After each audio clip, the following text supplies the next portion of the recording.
For centuries, scientists have made major discoveries by observing the real world.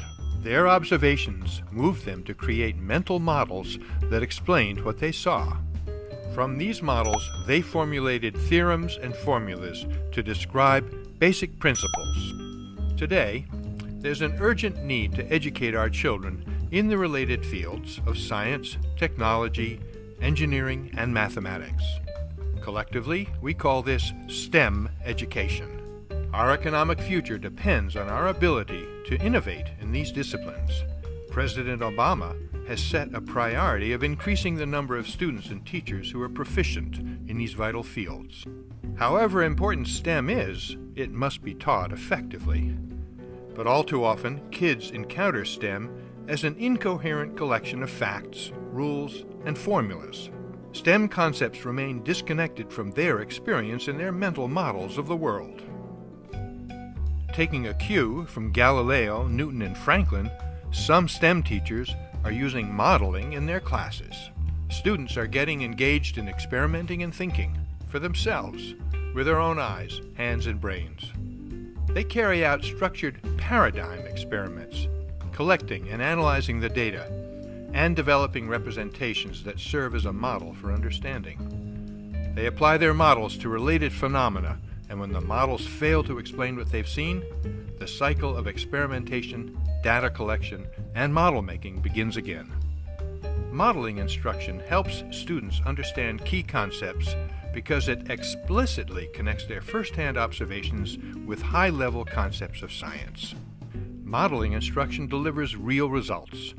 Students who learn through modeling show definite benefits in understanding and performance. In fact, this method seems to be most effective with students who have little or no previous training. As schools across the country focus more and more on STEM instruction, one teaching method is gaining traction as educators try to help students make sense of complex science and math topics. Reporter Andrea Vasquez has the story. As a high school physics student, Seth Gunyals-Kupperman enjoyed the subject, but not the way it was taught. I was kind of frustrated. I don't just want to watch my physics teacher do physics in front of us. I want to do some physics. Can we do some physics, please? Now a teacher at a math and science-focused high school, Gunyals-Kupperman found the antidote in modeling instruction, an approach to teaching that relies less on lectures and textbooks and more on students' hands-on experiments. Instead of having students kind of quietly do work cloistered by themselves, they're conversing, they're deducing, they're problem solving, they're sharing. It really moves us to be learners together rather than just kind of passive receivers of knowledge. The United States ranks 25th in mathematics and 17th in science among industrialized nations, a standing the Obama administration calls unacceptable. Gunyals-Kupperman is among a growing number of educators who think modeling instruction can help change that. From 2010 to 2020, the U.S. Department of Education projects double-digit increases in the number of STEM jobs, but it reports that only 16% of high school seniors are proficient in math and interested in a STEM career. Seeing the growing need, science educators developed modeling instruction, and the American Modeling Teachers Association was formed to train teachers to bring it into their classrooms. The method aims to help students essentially do science rather than memorize facts. We collect evidence, we analyze it, we see some patterns in it. Can we use these patterns to come up with some kind of model, and then we can use it to predict other situations? We're trying to recreate that experience all the time in what we do in the classroom, so that the kids see science not just as a body of facts and figures, but as a human intellectual endeavor that's a creative process of building models and thinking about how does the world work and how do we best represent and communicate how the world works. And too often our science education misses out on that. With this method, teachers push students to develop a model and to answer a question. Students then experiment with their models and record the data.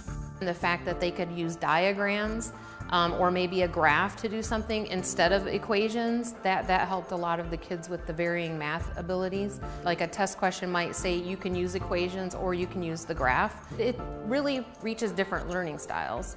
that way. After making sense of their discoveries, the budding scientists present and discuss the results with their classmates. Although instructors guide students, modeling instruction flips the traditional teacher-student dynamic, and that can take some getting used to for everyone. We as teachers get so caught up in we want to make sure that the students understand everything, so we tell them and tell them and tell them over and over again. But really, the people who understand are always the people doing the talking. So if we want students to understand, we need to ask them to start doing the talking. It's no longer memorizing a body of facts, it's actually doing science. I mean, I heard them a couple of times, can't we just have something to memorize? Can't we just have a worksheet? I said, nope, that's not how it works. And it was a little bit of a learning curve at first, and then from there, it just, they really kind of got into it a lot more. From Oregon to Rhode Island, there's a growing list of states adopting the next generation science standards, a new set of benchmarks that reform science education. And those leading the way in modeling instruction say the approach fits right in with the new focus on teaching students to think like scientists. When students feel as though they're going through those same experiments and they're reaching conclusions that these great scientists have made, that's what the most empowering part of modeling is, because they feel as though they're coming up with these models and making achievements and discoveries for themselves. As modeling instruction infiltrates more classrooms, teachers are pushing to raise their students' engagement in STEM and ultimately create a more competitive workforce for the future. We're trying to engage students in 21st century science that really involves knowing enough foundational science and enough ability to continue to learn science. Having students leave high school valuing and appreciating science is going to be extremely important to how open-minded they will be to become more educated about policy decisions or in jobs, and just open-minded and not fearful of the science that is integrated with every profession that we have nowadays. At Carey Academy are trading in their textbooks for whiteboards and bowling balls. The unconventional teaching method is called modeling, and one teacher says the method's making the grade. A mass of 1.5 grams. You won't see a teacher rattling off physics formulas at the head of the class here.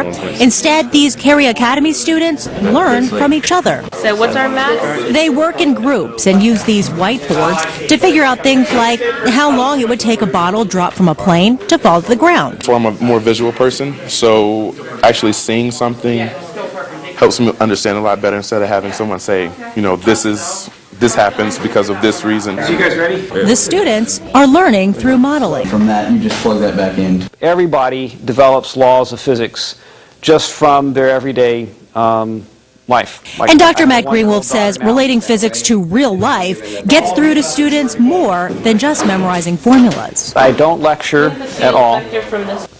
Instead, I create experiences for the students either in the lab or puzzles and problems for them to solve.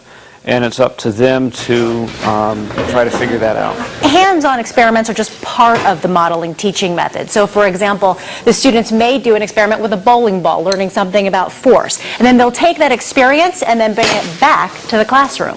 We took these equations, which we've derived from graphs earlier. We're really learning it for ourselves. Senior Nikki Randall says sometimes another student's input can really drive a point home. We were talking about parallel circuits actually this morning, and talking about how currents that run in the same direction attract, and it's kind of like how two rivers kind of merge together, and one of my classmates actually came up with that. And Greenwolf says modeling is paying off.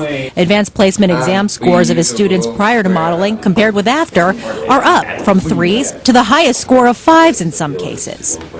And NC State offers a summer workshop for North Carolina teachers interested in modeling. It is a 3-week course offered in July on campus. They are really smart students there.